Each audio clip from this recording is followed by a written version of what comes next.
West Indies کے خلاف دوسرے ٹیسٹ کا تیسرا دن پاکستانی اسپنرز کے نام ساجد خان کے 4 اور علی عثمان کے 2 شکار۔ ویسٹ انڈیز نے تیسرے دن کے اختتام پر 6 وکٹ پر 103 رنز بنا لیے، 60 رنز کی برتری حاصل کر لی۔ میچ میں پاکستان کی پوزیشن مستحکم، پاکستانی ٹیم پہلی اننگز میں 387 رنز بنا کر آؤٹ ہو گئی تھی۔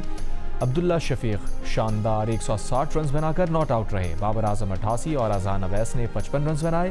پہلی اننگز میں پاکستانی ٹیم 43 رنز کی لیڈ حاصل کر چکی۔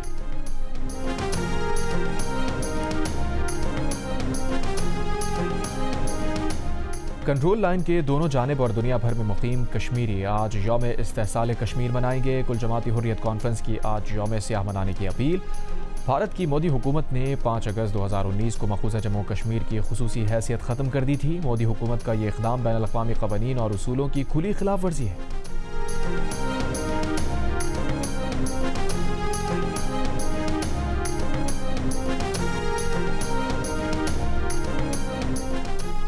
جنوبی ایشیا میں پائیدار اور منصفانہ امن کا قیام تنازع جموں کشمیر کے پرامن حل سے جڑا ہے۔ صدر زرداری کا یوم استحصال کشمیر پر پیغام، کہا بھارتی اقدامات نہ تو اس تنازع کی قانونی حیثیت کو تبدیل کر سکتے ہیں اور نہ ہی کشمیری عوام کے عزم کو متزلزل کر سکتے ہیں۔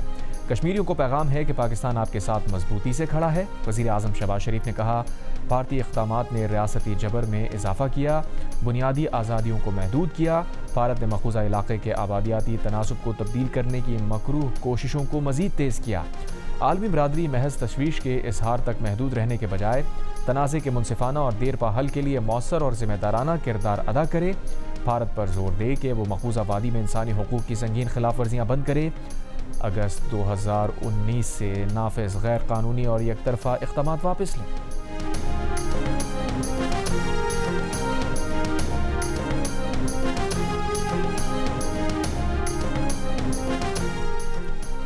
فیلڈ مارشل عاصم منیر پاک فضائیہ اور بحریہ کے سربراہوں کا یوم استحصال کشمیر پر مقبوضہ کشمیر کے عوام سے اظہار یکجہتی۔ مسلح افواج کا بھارت کے غیر قانونی زیر قبضہ جموں کشمیر کے عوام کے ساتھ غیر متزلزل یکجہتی کا اعادہ۔ مقبوضہ کشمیر میں بھارتی فوجی محاصرہ، انسانی حقوق کی سنگین خلاف ورزیوں پر اظہار تشویش۔ ISPR نے کہا مقبوضہ جموں کشمیر پر بھارتی سیکیورٹی فورسز کا مسلسل غیر قانونی قبضہ باعث تشویش ہے۔ بھارت کی مقبوضہ کشمیر کے علاقے کی آبادی کا تناسب تبدیل کرنے کی کوششیں شدید تشویش کا باعث ہیں۔ اشتعال انگیز بیانات اور جارحانہ طرز عمل خطے میں عدم استحکام کو مزید بڑھانے کا سبب بن رہے ہیں۔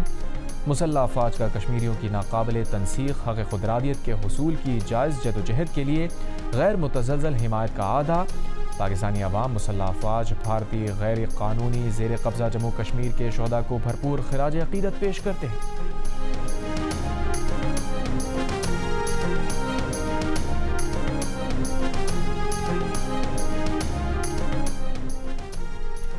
امریکی وزیر خارجہ نے دعویٰ کیا ہے کہ آبنائے ہرموز کو کھولنے کے حوالے سے ایران کے ساتھ ہونے والے مذاکرات میں پیش رفت ہوئی ہے، جلد معاہدہ طے پا جائے گا۔ عرب ٹی وی کا دعویٰ ہے کہ آبنائے ہرموز کو مکمل طور پر کھولنے کا اعلان چند گھنٹوں میں متوقع ہے۔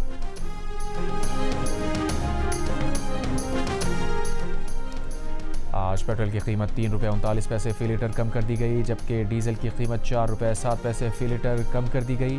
پیٹرول کی نئی قیمت 328 روپے 56 پیسے فی لیٹر، ڈیزل کی نئی قیمت 385 روپے 86 پیسے فی لیٹر مقرر۔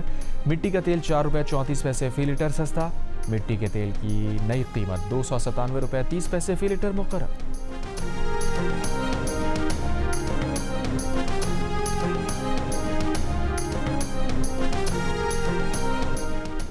فیلڈ مارشل سید عاصم منیر کا نیشنل ایمرجنسیز آپریشن سینٹر کا دورہ۔ فیلڈ مارشل کو مانسون کے دوران آفات سے نمٹنے کی تیاریوں پر بریفنگ دی گئی۔ چیئرمین NDMA نے آپریشنل صلاحیتوں، جدید ٹیکنالوجی پر مبنی ریسپانس میکانزم سے آگاہ کیا۔ فیلڈ مارشل نے کہا انسانی جانوں اور اہم قومی انفراسٹرکچر کے تحفظ کو ہر صورت یقینی بنایا جائے۔ مسلح افواج امدادی، ریسکیو، بحالی کی کارروائیوں میں سول انتظامیہ اور NDMA کی معاونت کے لیے ہر وقت مکمل تیار ہے۔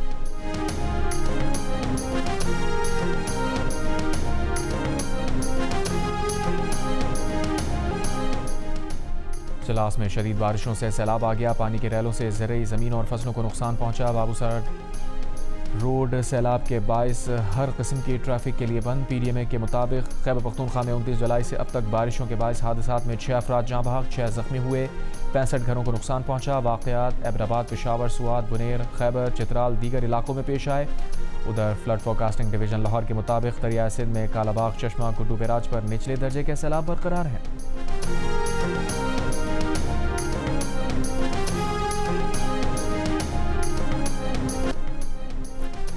پاکستانیوں کو امریکی ویزے کے لیے $20,000 کی مالی ضمانت سے استثناء مل گیا۔ امریکہ نے اپنے 2025 کے ویزا بانڈ پائلٹ پروگرام کو مستقل کر دیا۔ پروگرام میں شامل ممالک کی فہرست میں پاکستان کا نام شامل نہیں۔ افغانستان، ایران، بھارت بھی شامل نہیں۔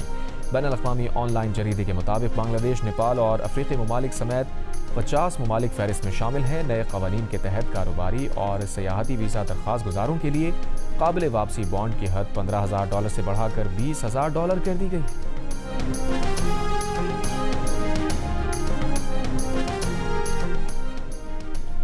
غزہ میں 3 سال بعد عمارت کے ملبے سے نکالے گئے 112 شہداء کی نماز جنازہ ادا۔ تمام شہداء کے تابوتوں کو فلسطینی پرچم میں لپیٹا گیا۔ نومبر 2023 میں غزہ کے علاقے الصابرہ کی عمارت پر اسرائیلی بمباری میں شہید ہونے والے افراد کا تعلق 2 خاندانوں سے تھا۔ شہداء میں خواتین اور بچے شامل تھے۔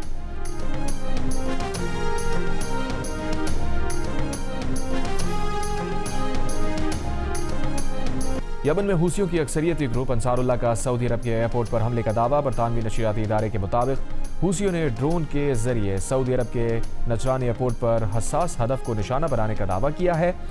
سعودی عرب نے حوثیوں کے دعوے پر اب تک کوئی رد عمل نہیں دیا۔ برطانیہ آنے کے لیے انگلش چینل عبور کرنے کی کوشش کرنے والی تارکین وطن سے بھری کشتی کے انجن میں آگ لگ گئی۔ فرانسیسی حکام کے مطابق 157 سے زائد تارکین وطن کو بچا لیا گیا۔ آزادی کے رنگ جیو نیوز کے سنگ جشن آزادی منائیں، دنیا بھر کو دکھائیں۔ آپ اس سال جشن آزادی کس طرح منا رہے ہیں؟ 10 سیکنڈ کی ویڈیو یا تصویر ہمیں بھیجیں۔ اپنے پسندیدہ ملی نغمہ گا کر ویڈیو بھیجیں، ہم نشر کریں گے۔ ہمارا نمبر آپ کی اسکرین پر۔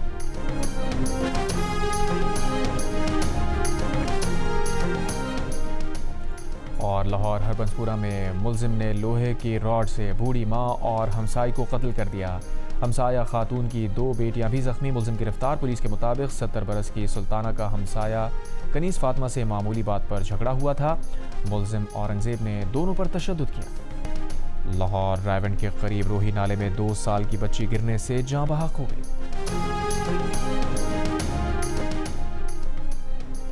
اور CTD سندھ نے میر رضا کی واچ ان لاک کر لی۔